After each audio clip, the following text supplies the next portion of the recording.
भारत में सबसे ज़्यादा बिकने वाली मारुति की स्विफ्ट का हाल फिलहाल में एक बहुत बड़ा कॉम्पिटिटर पैदा हुआ और वो है टाटा की पंच। टाटा की पंच की लॉन्चिंग के बाद से लोग इसे बेहद ज़्यादा पसंद कर रहे हैं, लेकिन इसका मतलब ये नहीं है कि मारुति की स्विफ्ट की डिमांड कम होगी। दोनों ही एक दूसरे को कड़ी टक्कर दे रही हैं। स्पेशली बात करें इन दोनों के बेस मॉडल की तो काफ़ी कुछ समानताएं हैं और बहुत कुछ इनमें विभिन्नताएं हैं, अंतर भी है। तो आज की इस वीडियो में हम टाटा पंच के बेस मॉडल की तुलना करेंगे मारुति स्विफ्ट के बेस मॉडल से, यानी Tata Punch Pure versus Maruti Swift LXi। जहां हम स्विफ्ट की बात करेंगे इसका मतलब हम बेस मॉडल की बात कर रहे हैं, और टाटा पंच की बात करेंगे इसका मतलब हम पंच प्योर यानी बेस मॉडल की बात कर रहे हैं। तो नमस्कार प्यारे मित्रों, यदि आपने अभी तक इस चैनल को सब्सक्राइब ना किया हो तो इसे सब्सक्राइब अवश्य करें ताकि कारों से जुड़ी हुई ऐसी ही शानदार जानकारी सबसे पहले आप तक पहुंचती रहे। साथियों, वास्तव में इन दोनों कारों की जो तुलना है, इन दोनों के बेस मॉडल की जो तुलना है, उनका जो निष्कर्ष है वो 5:3 के रेशियो से टाटा पंच के पक्ष में रहा। यानी पंच को 5 नंबर मिले हैं तो स्विफ्ट को 3 नंबर मिले हैं। कैसे हुआ ये सब कुछ इस वीडियो के माध्यम से हम आपको बताएंगे, और क्यों टाटा पंच विजेता हुई ये भी आप समझ पाएंगे। सबसे पहले प्राइस से अपनी बात शुरू करें तो प्राइस बेस मॉडल की स्विफ्ट की 5,85,000 है, यानी 5.85 लाख है, जबकि पंच की 5.49 लाख है। तो यहाँ सीधा सीधा प्राइस में फ़र्क है, लगभग 35,000 रुपये आपको महंगी मिल रही है स्विफ्ट। हालांकि रोड टैक्स वगैरह, इंश्योरेंस है या अदर चार्जेस जो भी मिला लें तो ये आपको, मान लीजिए रोड टैक्स और इंश्योरेंस को मिलाएं तो स्विफ्ट का LXi मॉडल आपको 6,73,000 रुपये में मिल जाएगा। वहीं पंच का प्योर वेरिएंट आपको 6,35,000 या 34,000 के आसपास मिल जाएगा। लेकिन साथियों, जैसा कि आमतौर पर ये देखने में आता है कि शोरूम वाले कुछ और चार्जेस साथ में जोड़ देते हैं, जैसे हैंडलिंग चार्जेस है, एसेसरीज के पेटे कुछ पैसे ले लेते हैं, और अदर भी है कुछ जैसे फाइल चार्ज, डॉक्यूमेंट चार्ज, न जाने क्या क्या चीज़ें हैं जिनके बहाने से कुछ न कुछ वो रकम ले ही लेते हैं। तो इस तरह से यदि अदर चार्जेज हम साथ में जोड़ लें तो लगभग 15 से 17,000 रुपये आपको स्विफ्ट LXi पर एक्स्ट्रा देना पड़ेगा, जबकि प्योर पर आपको 22,000 रुपये एक्स्ट्रा देना पड़ेगा। ये इसलिए कह रहा हूँ प्योर। अब आप ये मान रहे होंगे कि पंच में ज़्यादा क्यों, तो पंच की जो एसेसरीज है वो आपको थोड़ी कॉस्टली पड़ेगी, जबकि स्विफ्ट की एसेसरीज है वो थोड़ी आपको जो है सस्ती पड़ेगी। लिया जाए एसेसरीज के पेटे 10,000 स्विफ्ट के तो 15,000 पंच के मान के चलें, तो कुल मिला के 17,000 और 22,000 आपको दोनों गाड़ी में एक्स्ट्रा देने पड़ेंगे। तो ये कार आप तक पहुंचते पहुंचते 6,90,000 रुपये में स्विफ्ट मिल सकती है और 6,55,000 रुपये में आपको पंच मिल सकती है। खैर साथियों, यहाँ कंडीशन अप्लाई वाली बात ये कि रोड टैक्स वगैरह अदर स्टेट में अलग अलग होते हैं। लिया जाए कुछ प्राइस में आपको 19-20 भी फर्क देखने को मिल सकता है, लेकिन एक मोटा मोटी आइडिया है वो हमने आपके सामने रखा। कुल मिला के बोलूँ आप ये कि आपको स्विफ्ट है वो 35,000 रुपये महंगी मिलेगी प्योर से या पंच से बेस मॉडल। तो इस तरह से देखें तो प्राइस के मामले में यदि हम मार्किंग करें तो निश्चित तौर से यहाँ स्विफ्ट आगे है, स्विफ्ट माफ करें पंच आगे है, क्योंकि पंच सस्ती मिल रही है। हालांकि यहाँ एक राज की बात यह है कि पंच की ये जो प्राइस है, प्योर की प्राइस 5,49,000 रुपये, ये पूरी तरह से इंट्रोडक्टरी प्राइस है, और आने वाले 2022 की शुरुआत में ही इसकी प्राइस बढ़ जाएगी, और उसके बाद निश्चित तौर से हम ये मान सकते हैं कि इन दोनों की यानी स्विफ्ट की और पंच की प्राइस लगभग एक समान हो जाएगी, या कहीं ना कहीं संभावना ऐसी भी हो सकती है कि पंच की प्राइस इससे थोड़ी और बढ़ जाए। खैर ये भविष्य के गर्त में है, लिहाजा हम ज़्यादा अनुमान नहीं लगाएंगे, और फिलहाल जो प्राइस है उसके अनुसार निश्चित तौर पर पंच बेहतर है। अब हमारे पास है 1 नंबर, यानी प्राइस के मामले में ये 1 नंबर हमें स्विफ्ट को देना होगा या फिर पंच को देना होगा। तो लिया जाए पंच यहाँ पर सस्ती मिल रही है, इसलिए ये हम 1 नंबर देंगे पंच को। तो इस तरह से प्राइस को देखते हुए 0-1 से पंच आगे हो चुकी है। चलिए तो अब अगले सेगमेंट की तरफ बढ़े, तो वो है दोनों का इंजन, उसकी तुलना करते हैं। तो वास्तव में दोनों के इंजन में कोई बहुत बड़ा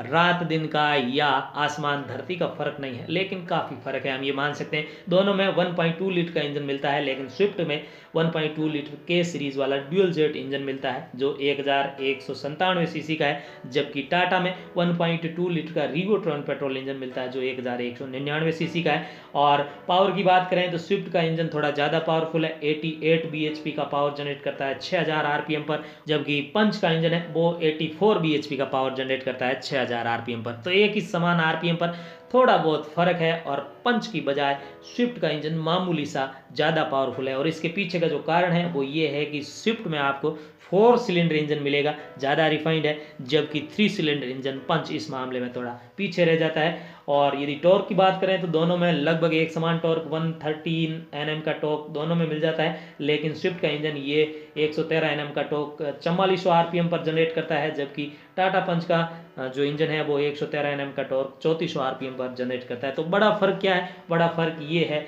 इंजन के मामले में कि थोड़ा बहुत ज़्यादा पावर जनरेट करता है स्विफ्ट का इंजन, 4 सिलेंडर इंजन है, लिहाजा यहाँ भी स्विफ्ट का इंजन बेहतर है। और सबसे बड़ी बात ये कि जो माइलेज है उसमें स्विफ्ट कोसों आगे है पंच से। पंच का जो बेस मॉडल है वो लगभग 19 kmpl के आसपास का माइलेज देगा, कंपनी ऐसा क्लेम कर रही है, जबकि स्विफ्ट 23 kmpl का माइलेज देगा स्विफ्ट का बेस मॉडल। तो इस तरह से माइलेज के मामले में भी पंच जो है वो पीछे रह जाती है और स्विफ्ट आगे निकल जाती है। हालांकि ट्रांसमिशन दोनों में 5 स्पीड मैनुअल गियर बॉक्स के साथ आपको मिलेगा, दोनों का बेस मॉडल।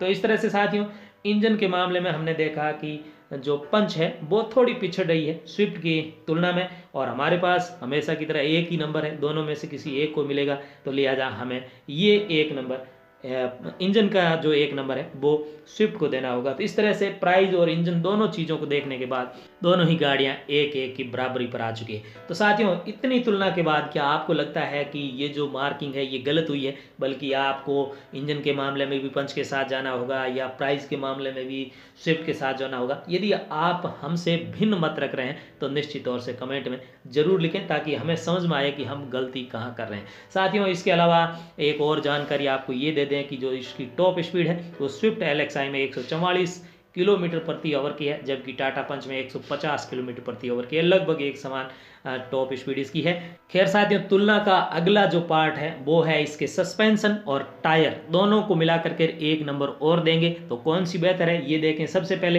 यदि सस्पेंशन की बात करें तो मारुति की स्विफ्ट है वो मैकफर्सन स्ट्रट के बल पर आगे नहीं बल्कि टाटा पंच से थोड़ी पिछड़ जाती है, क्योंकि टाटा पंच में independent lower wishbone McPherson strut with coil spring मिलता है, जिसकी वजह से आपकी ड्राइविंग है और वो काफ़ी शानदार हो जाती है। और साथ ही साथ यदि आप लंबा सफ़र कर रहे हैं तो काफ़ी आरामदायक भी होगी, क्योंकि गाड़ी उछलेगी कम, हिचकोले कम खाएगी और बेहतर आपको महसूस कराएगी, क्योंकि शानदार और क्वालिटी वाले सस्पेंशन आपको मिल रहे हैं। टायर की बात करें तो टायर की साइज़ है वो भी, यदि स्विफ्ट की बात करें तो 165/80 साइज़ के टायर मिलते हैं, यानी ओवरऑल जो टायर की साइज़ है वो 165 है और उसमें से 80 mm इसकी चौड़ाई है और व्हील की साइज़ 14 mm है। बेस मॉडल की बात मैं कर रहा हूँ, जबकि टाटा पंच के प्योर में 185 mm के टायर मिलते हैं, जिनमें जो है वो काफ़ी ज़्यादा स्विफ्ट से थोड़े ज़्यादा बड़े हैं और व्हील साइज़ भी यहाँ 15 इंच के मिल रहे हैं। तो टायर और सस्पेंशन दोनों को मिला करके यदि एक नंबर हमें यहाँ खर्च करना पड़ेगा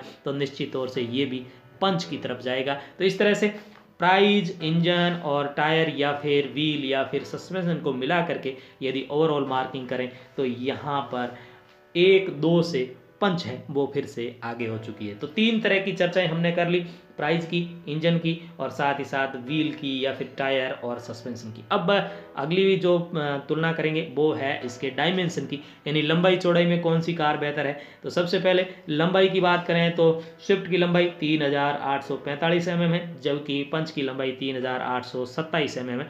तो बहुत बड़ा फर्क नहीं है, मामूली सी ज़्यादा लंबी है स्विफ्ट। जबकि चौड़ाई की बात करें तो टाटा की पंच है वो 1742 mm चौड़ी है, जबकि मारुति स्विफ्ट 1735 mm चौड़ी है। तो यहाँ भी कोई बहुत बड़ा फर्क नहीं है, लेकिन फ़र्क आता है ऊंचाई में, जब टाटा पंच की ऊंचाई 1615 mm है, जो स्विफ्ट से काफ़ी ऊंची है, जब स्विफ्ट की ऊंचाई 1530 mm है। तो चौड़ाई के मामले में और लंबाई के मामले में दोनों की टक्कर बराबर की है, लेकिन ऊंचाई में टाटा पंच बाजी मार लेती है। अगली जो बात है वो है ग्राउंड क्लियरेंस की, जिसमें टाटा पंच आगे रहती है, क्योंकि स्विफ्ट का ग्राउंड क्लियरेंस 170 mm है, जबकि टाटा पंच का ग्राउंड क्लियरेंस 187 mm है। काफ़ी बड़ा फर्क है और यही इसे SUV की तरह या उस कैटेगरी से अलग करती है जो हैचबैक स्विफ्ट की कैटेगरी है, उससे टाटा पंच थोड़ी अलग हो जाती है। व्हील बेस की बात करें तो कोई बहुत बड़ा फर्क नहीं है, 2450 mm व्हील बेस है स्विफ्ट का, जबकि 2445 mm व्हील बेस है पंच का। तो बहुत बड़ा फर्क नहीं, 5 mm मामूली कम है व्हील बेस पंच में व्हील बेस का मतलब ये है कि फ्रंट के जो व्हील है और रियर के जो व्हील है उनके बीच का जो फ़र्क है वो यदि ज़्यादा मिलता है, फ़र्क ज़्यादा है, या फिर उनके जो बीच का माप है वो ज़्यादा है, तो इसका मतलब ये है कि आपको गाड़ी में स्पेस ज़्यादा मिलेगा और वो काफ़ी आरामदायक आपके लिए रहेगी। इसी तरह से साथियों, सामान रखने के लिए बूट स्पेस एक बहुत बड़ी विशेषता होती है किसी भी गाड़ी की। तो यहाँ बूट स्पेस में एक बार फिर से टाटा पंच काफ़ी आगे निकल जाती है स्विफ्ट से, क्योंकि स्विफ्ट के बेस मॉडल के में जो बूट स्पेस मिलता है वो केवल 268 लीटर का बूट स्पेस मिलता है, 268 लीटर का, जबकि टाटा पंच में 366 लीटर का बूट स्पेस मिलता है। तो लगभग 98 या फिर 100 लीटर का बड़ा फ़र्क है दोनों में। इस तरह से देखें तो यहाँ डायमेंशन में भी कुछ चीज़ें बराबरी की है, लेकिन कुछ चीज़ों में पंच बेहतर है और हमारे पास केवल एक ही नंबर है, तो डायमेंशन में भी हमें निश्चित तौर से पंच को ही ये नंबर देना पड़ेगा। तो इस तरह से जब हमने चार चीज़ें मिला ली है, चार सेगमेंट की तुलना कर ली है, और इतनी तुलना के बाद टाटा पंच काफ़ी आगे निकल चुकी है स्विफ्ट से, 1-3 से टाटा पंच आगे। साथियों, इसके अलावा अगला जो तुलना का बिंदु है वो है फीचर्स। काफ़ी ज़्यादा फीचर्स मिलते हैं दोनों ही गाड़ियों में, लेकिन बेस मॉडल है तो दोनों में काफ़ी कॉम्प्रोमाइज़ भी आपको करना पड़ेगा। इन दोनों ही कारों में आपको फ्रंट में कप होल्डर मिल जाते हैं, रियर पार्किंग सेंसर मिल जाते हैं, एसी मिल जाती है, हीटर है, एबीएस, सीबीडी जैसे सेफ्टी फीचर्स है, दो एयरबैग दोनों मिल जाते हैं, पावर डोर लॉक्स जैसे सिस्टम भी आपको दोनों में मिल जाते हैं। लेकिन क्योंकि टाटा पंच हाल ही में लॉन्च हुई है, नई ज़माने की कार है, लिहाजा काफ़ी ज़्यादा चीज़ें आपको टाटा पंच में एक्स्ट्रा मिलेगी, टाटा पंच के बेस मॉडल में एक्स्ट्रा मिलेगी जो स्विफ्ट के बेस मॉडल में नहीं मिलेगी। जैसे एडजस्टेबल हेडरेस्ट की बात करें या फिर कीलेस एंट्री की बात करें, ड्यूअल टोन डैशबोर्ड है, रियर स्पॉइलर है, टर्न इंडिकेटर मिल जाते हैं ओआरवीएम पर आपको टाटा पंच के बेस मॉडल से ही, और पावर विंडो मिल जाते हैं फ्रंट में टाटा पंच में। तो ये कुछ चीज़ें हैं जो टाटा पंच में निश्चित तौर से स्विफ्ट से ज़्यादा मिलती है। हालांकि इन दोनों ही कारों में आपको कुछ चीज़ें नहीं मिलती है, ये भी ध्यान रखनी होगी, क्योंकि बेस मॉडल है तो यहाँ न तो ऑटो क्लाइमेट कंट्रोल मिलेगा, ना ही इनमें टच स्क्रीन मिलेगा, ना ही इनमें कोई तरह के स्पीकर मिलेंगे या फिर ऑडियो सिस्टम वगैरह या एंटरटेनमेंट के मामले में यहाँ कुछ नहीं मिलेगा, ना ही क्रूज कंट्रोल या फिर यूएसबी चार्जर पॉइंट भी नहीं मिलेंगे, जिसकी कमी आपको हमेशा खलेगी। इसके अलावा फॉग लाइट की बात करें, एलईडी लाइट की बात करें, क्योंकि ज़्यादातर हेलोजन हेडलैम्प्स वगैरह मिलेंगे, और ना ही व्हील कैप या कवर आपको मिलेगी। एलॉय व्हील का तो मतलब ही नहीं है, कहने का मतलब ये कि बेस मॉडल में मिलने ही नहीं है, लेकिन आपको व्हील कैप भी नहीं मिलेंगी, और सादी ब्लैक कलर के स्टील व्हील है वो आपको मिलेंगे। तो अनेक चीज़ों की कमी के बावजूद, क्योंकि ये बेस मॉडल है और बेस मॉडल के को ध्यान में रखते हुए, इनकी सीमाओं को ध्यान में रखते हुए निश्चित तौर से हम मान सकते हैं कि जो फीचर मिले हैं उनकी तुलना में कहीं ना कहीं टाटा पंच बेहतर है, और ये भी एक नंबर जो हमारे पास है फीचर्स के लेकर के, ये भी आपको टाटा पंच को ही देना पड़ेगा। और इस तरह से देखें तो ओवरऑल 1-4 से टाटा पंच आगे हो चुकी है। खैर साथियों, टाटा पंच से स्विफ्ट काफ़ी पिछड़ चुकी है, लिहाजा अब कुछ चीज़ें ऐसी भी हमें बतानी होगी जो स्विफ्ट को एक बार फिर से मुकाबले में लाएगी। तो सबसे पहले बात करते हैं आफ्टर सेल्स सर्विस की, यानी गाड़ी आप खरीद तो रहे हैं लेकिन उसके बाद सर्विसिंग कैसी मिलेगी आपको, व्यवस्थाएं कैसी है, तो निश्चित तौर से उसमें स्विफ्ट आपको बाजी मारती दिखेगी। मारुति सुजुकी की जो आफ्टर सेल्स सर्विसेज है वो बेहतर है, हर जगह सर्विस सेंटर है, सस्ते स्पेयर पार्ट्स मिल जाते हैं, कोई गाड़ी में कुछ खराबी आती है, कोई नया पार्ट्स लगाना पड़ता है तो काफ़ी सस्ता वो और आसानी से मिल जाता है। सामान्य कार मैकेनिक है वो भी इसे ठीक कर सकता है, जानी पहचानी कार है सबकी, लिहाजा इन सब चीज़ों के चलते कहीं ना कहीं आफ्टर सेल्स सर्विस में स्विफ्ट बेहतर है टाटा पंच से। और ऊपर से टाटा पंच क्योंकि एक नई कार है, इसे समझने में, इसके पार्ट्स है वो मार्केट में आने में काफ़ी समय लगेगा, और टाटा मोटर्स के जो सर्विस सेंटर है वो भी सीमित है। हालांकि इसकी जो सर्विस है वो बढ़ रही है और फैल रही है पूरे भारत में, आने वाले समय में ये समस्या दूर हो जाएगी, लेकिन हाल फिलहाल में ये जो हमारा एक नंबर है वो निश्चित तौर से स्विफ्ट को जाएगा, और स्विफ्ट 2-4 से जो है कम बैक करने का प्रयास करेगी। इसी तरह से जो नेक्स्ट पॉइंट हमने लिया है वो रीसेल वैल्यू। साथियों, हम में से बहुत सारे लोग हैं जो नई कार खरीदते हैं, लेकिन 4 या 5 साल बाद हमारा उस कार से मन भर जाता है, या फिर हमारी इनकम बढ़ जाती है, या फिर अन्य कारणों के चलते हम निश्चित तौर से नई कार लेने का सोचते हैं। तो जब हमारी पुरानी कार 4 या 5 साल पहले हमने खरीदी है, अच्छी कंडीशन में है, उसे हम बेचना चाहेंगे, तो उसकी रीसेल वैल्यू बेहतर मिल पाएगी या नहीं। यदि ये बिंदु भी शामिल करें तो निश्चित तौर से स्विफ्ट यहाँ भी बाजी मारेगी, क्योंकि मारुति सुजुकी की जो कारें हैं उनकी रीसेल वैल्यू बेहतर है। क्यों बेहतर है? क्योंकि इसके जो सर्विसेज हैं वो आसान है और सर्विस सेंटर जगह जगह है, इसलिए पुरानी कार भी खरीदने में लोग हिचकिचाते नहीं हैं।